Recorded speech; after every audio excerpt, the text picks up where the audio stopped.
Welcome back to the Aussie Shed, ladies and gentlemen. Today I'm doing some fuel system upgrades. Now what I'm actually doing is I'm upgrading the already upgraded fuel pump setup.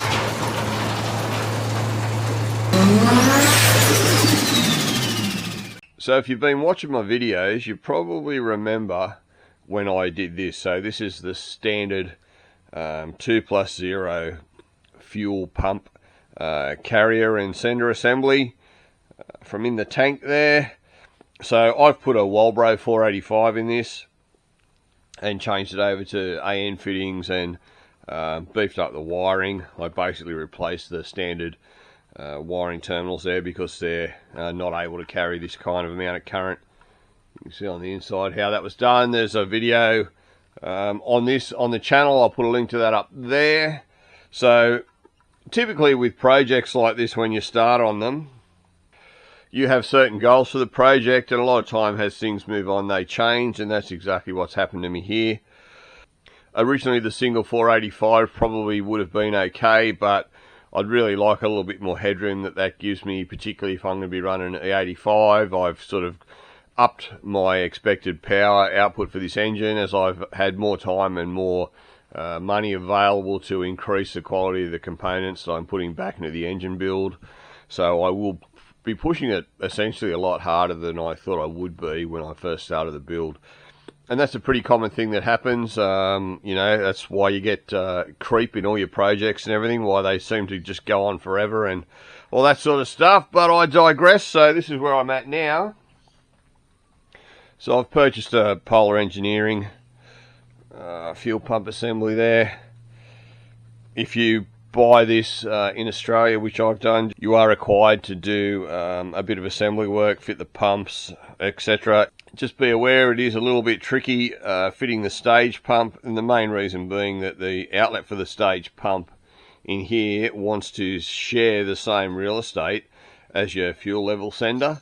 So it's a little bit tricky getting it to all work and installed properly and get it cocked the right way so that you're able to get these fuel socks mounted in the right position. But nevertheless, it's all done now, and probably the only other thing I've got to mention is none of the hardware is nipped up, and I guess, you know, for whatever reason, even all these ones around the top here, they're all only hand tight. These ones here, I can certainly excuse that because you really need to take that hanger off when you mount the fuel pumps. But even these little screws on the side and everything, nothing's really done up tight. So basically all I've done is just remove everything, put a bit of blue Loctite on it all, and do it up to what I consider to be you know, a snug, tight amount without over tightening them, because they aren't massive screws. So you really want to be careful that you don't strip anything. Other than that, the fuel hoses for both pumps weren't anchored down. Again, maybe it's like that by design, so that you know you can kind of play around with them until you get them hooked up. But there are cable tie mounts in the back of the assembly here, and there were no cable ties included in the kit or anything, which is fair enough. But just be aware that you probably should tie those lines down, because as they pressurize, they will start to kind of move around and everything. But other than that, it's a beautiful bit of gear. I can certainly respect the amount of the design and engineering and the quality of these things. They are 100% sweet bit of gear, and this should give me enough headroom, as I say, to comfortably reach the power levels that I want to on E85. Most of you guys are probably aware that E85 requires a hell of a lot more volume than pump fuel does. So that's why I've done it. At the same time, I've also upgraded the fuel lines. I did that a while back in the vehicle. I originally ran -6 AN for supply and return in Teflon hose, and I've since upgraded to -8 supply, but I'm still using a -6 return. Reason being, I have PWM control over the primary pump, so I'm just hoping that I can work the pump staging and pump flow. So hopefully it won't put me in a position where I'm over pressurizing the regulator at the high end when it's under full boost and all that sort of stuff, when both pumps are going flat out basically. But generally in those situations, you're using that fuel anyway, so you're not returning the whole heap. So I'm hoping that'll be all right. Worst comes to worst, I'll just have to rip the dash 6 return line out and upgrade to a dash 8. But at this stage, I'm pretty confident it's going to work. So what I'm in the position of now is I have to get this in, which is a little bit tricky without dropping the fuel tank.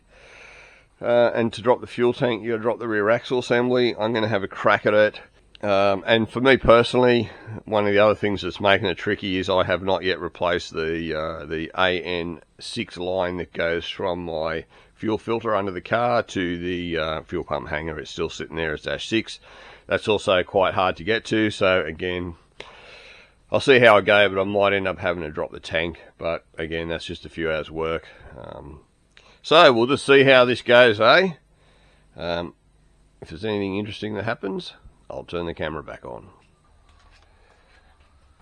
So the hanger's in, guys. As you can see, it went in really easily. It actually went in, I reckon, probably easier than the factory hanger goes in.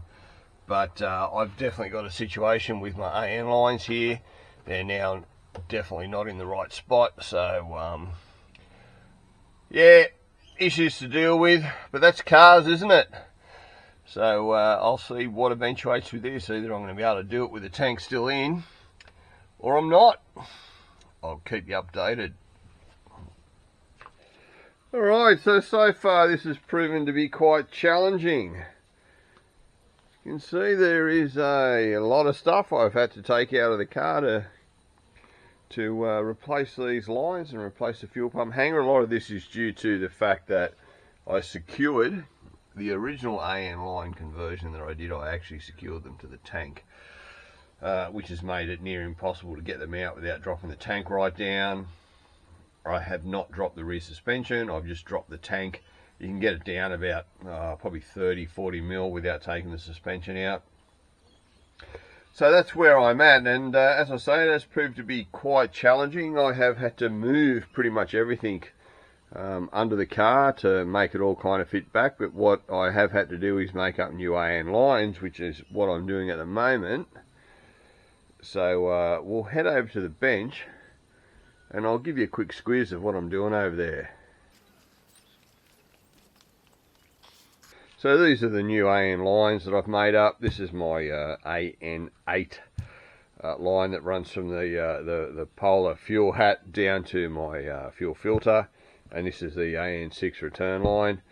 So I just thought I'd show you guys how I test all my AN lines when they're finished, because I don't put anything on the car that hasn't been tested, just for the simple reason that it is an absolute pain in the ass when you get to the point of having everything set up and working, and all of a sudden you find a leak in one of your AN lines.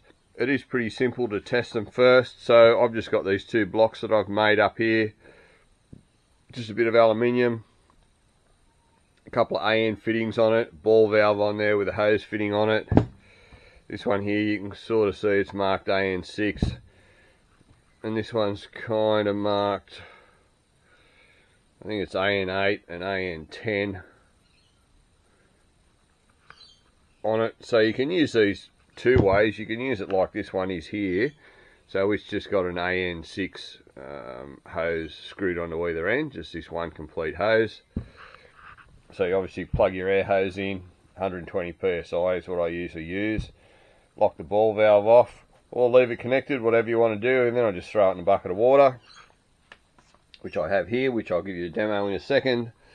And the way I've got this one set up here is, you can see it's AN8 and AN10. They're the fittings that are sort of screwed into the aluminium there. So I'll show you how I do this one. I'll just move the camera onto a tripod. Alright, so I'll show you what I do here with these bigger hoses. Because they start to get a little bit inflexible as you go up in these sizes, I've made this so you can just pick a side to use. So this one's the AN8 side, so we will just attach that onto our fitting here, like so. I'll nip these up in a minute. Leave the cap on this end here, and then the other end of the hose, I will just put a plug in it. There we go. So I've just got an AN8 plug. Again, I'll nip these up in a second so you can see that's sealed up on that end, sealed up on this end, same deal. Open the ball valve, pressurise it to 120 psi, shut the ball valve, disconnect the hose and drop it in a bucket of water, or leave it connected to the hose, whichever you want to do, either one works. And these two aluminium blocks with these couple of fittings that I have here, right, and some various fittings that I've put together myself, just cheap Chinese stuff. That allows me to do everything from AN3 to AN10, and I could scale up even from there if I wanted to. So cheap, easy way to do this. Again, always test all your AN hoses before you go fit into your car. Let's plug this one in and drop it in a bucket of water and see how I went with it. So I've just cranked the regulator up to 120 psi. Get that on there, open him up. I have nipped all these up, by the way. Now we can either leave it like that or close it off. I'm happy to leave it like that, and let's throw it in a bucket.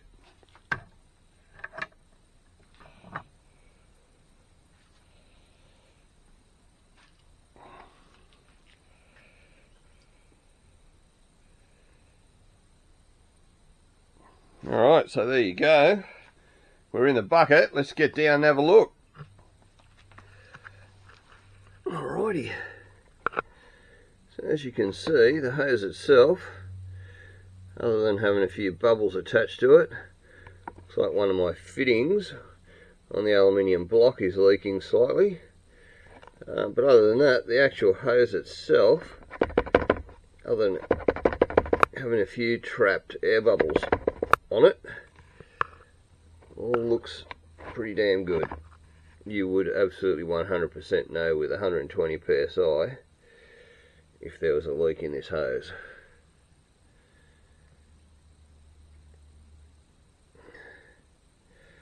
Alright, pretty happy with that.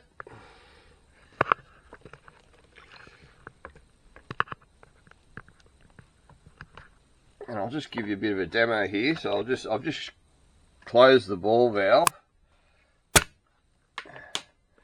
Take that off and you can throw it right in, and that is still pressurized.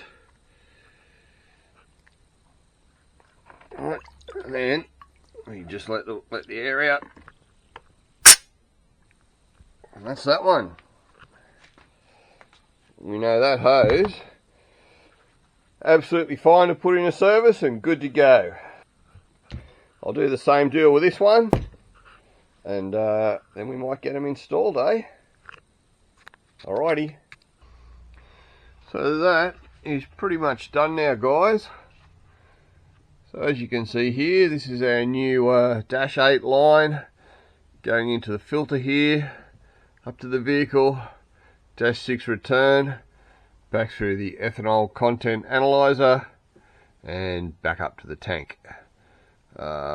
Hasn't taken a whole heap of repositioning, a little bit. This content analyzer was moved that way, probably about 50 mil, and this sort of breather thing for the fuel tank was moved from over here to over here. But overall, that's about it now. So yeah, it's all done. Alrighty. So as always, guys, thanks for stopping by the Aussie Shed. Always a bloody pleasure to have you here. If you like the video, give it a thumbs up. Remember to subscribe to the channel. And as always, I'll bloody well see you on the next one. Cheers.